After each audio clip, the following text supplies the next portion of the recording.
Olá pessoal, eu sou Silvano Messias, juntamente com colegas do curso de licenciatura em Educação Inclusiva da UNEAD-UNEB, iremos dialogar um pouco sobre o tema pessoa com deficiência, inclusão escolar.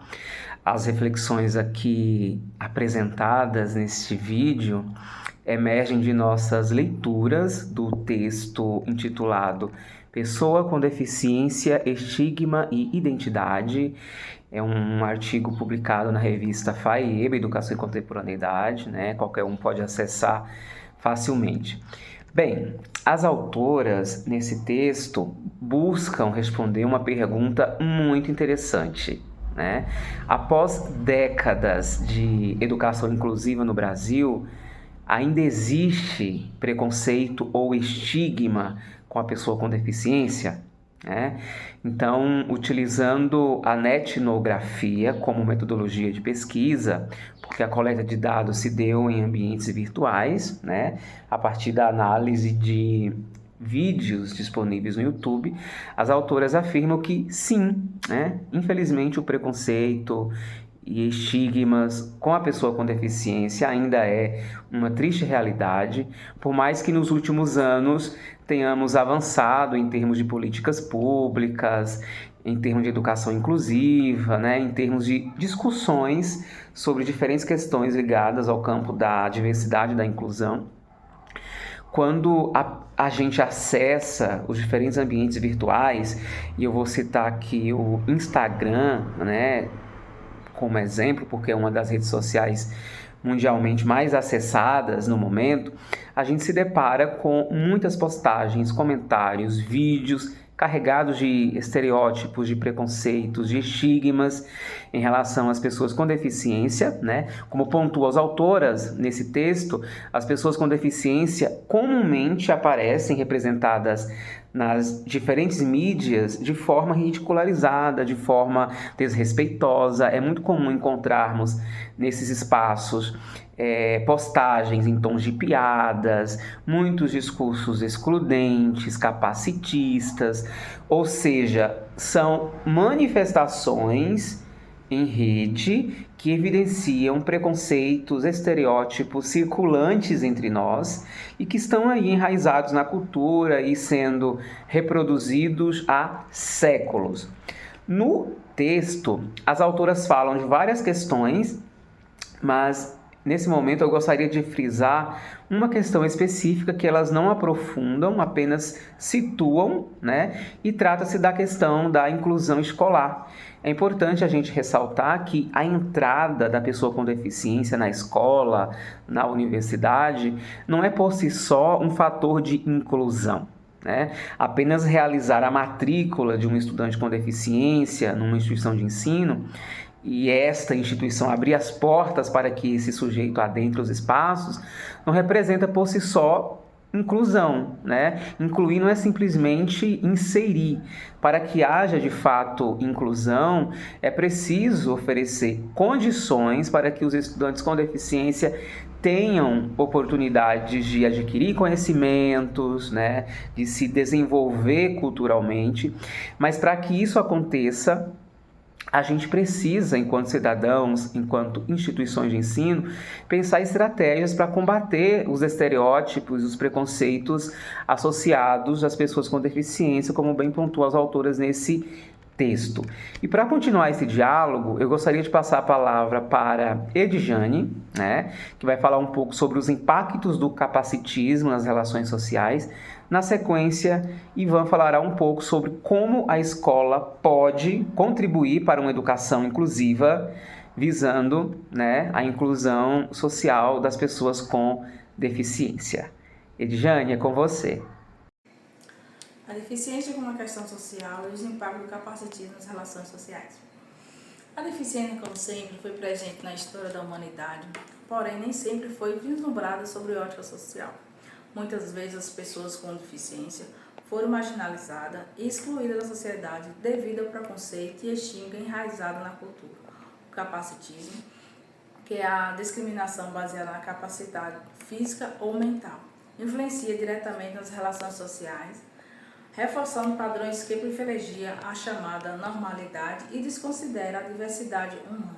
O capacitismo se manifesta de diversas formas no cotidiano, desde a falta de acessibilidade nos espaços públicos até a atitude discriminatória no ambiente de trabalho. Essas barreiras limitam as oportunidades e a participação plena das pessoas com deficiência na sociedade, impedindo que elas exerçam seus direitos e contribuam de forma igualitária.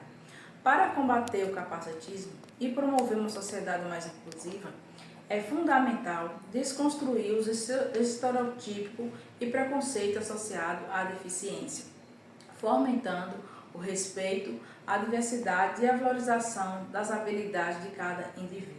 A conscientização e a educação são ferramentas essenciais nesse processo, pois permite a sensibilização da sociedade e a criação de políticas públicas que garantam a inclusão e a igualdade de oportunidade para todos. É importante ressaltar que a deficiência é uma questão social e não uma condição individual.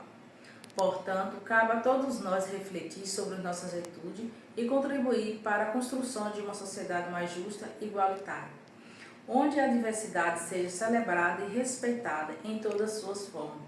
Juntos podemos combater o capacitismo e criar um mundo onde todos tenham espaço para ser quem são, sem limitações ou discriminações. Olá pessoal, e aí, tudo bem com vocês? Eu sou o professor Ivan Lisboa e estou junto com vocês nessa caminhada aí de aprendizagem em relação à educação inclusiva.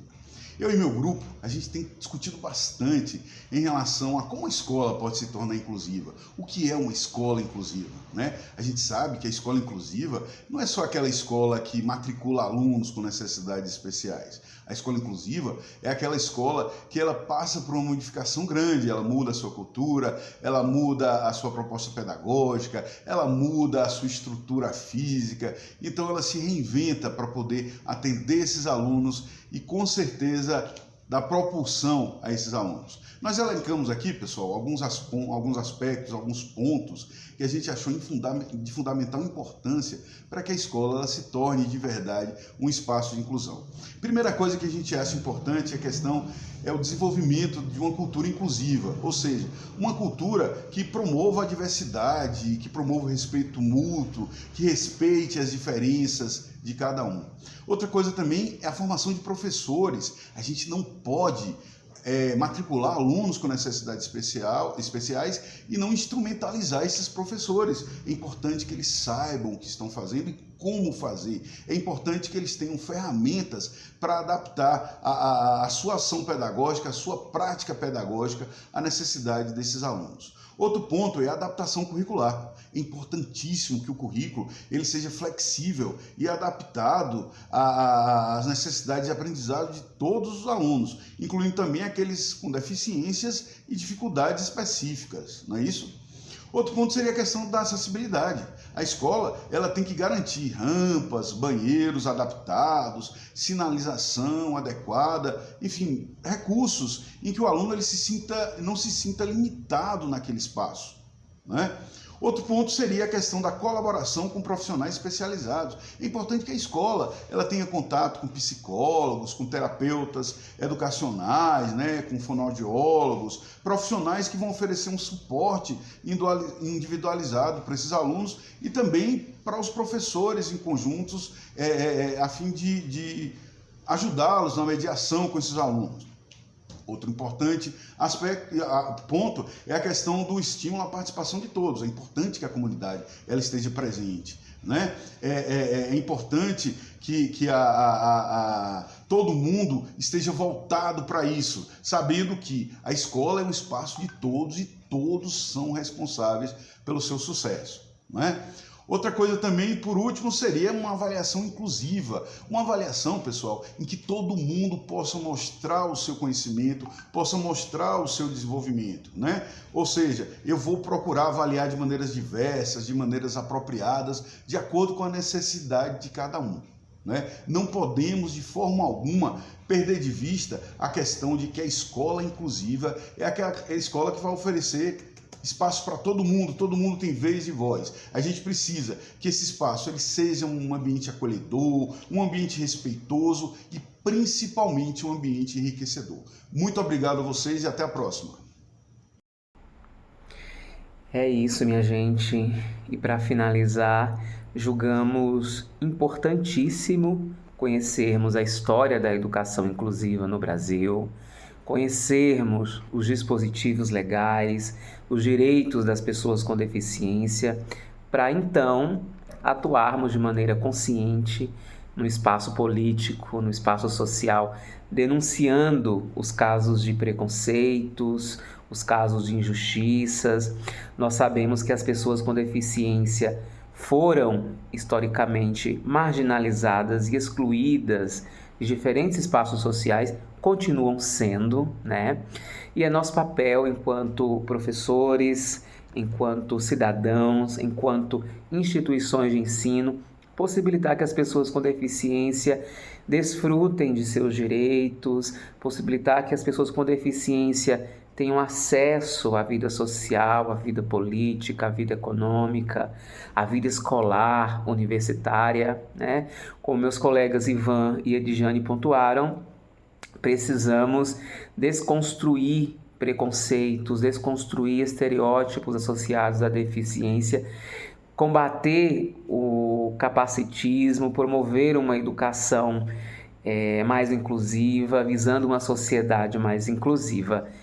E a gente considera que a educação é uma ferramenta poderosa nesse sentido. É isso, ficamos por aqui, um abraço, até a próxima oportunidade.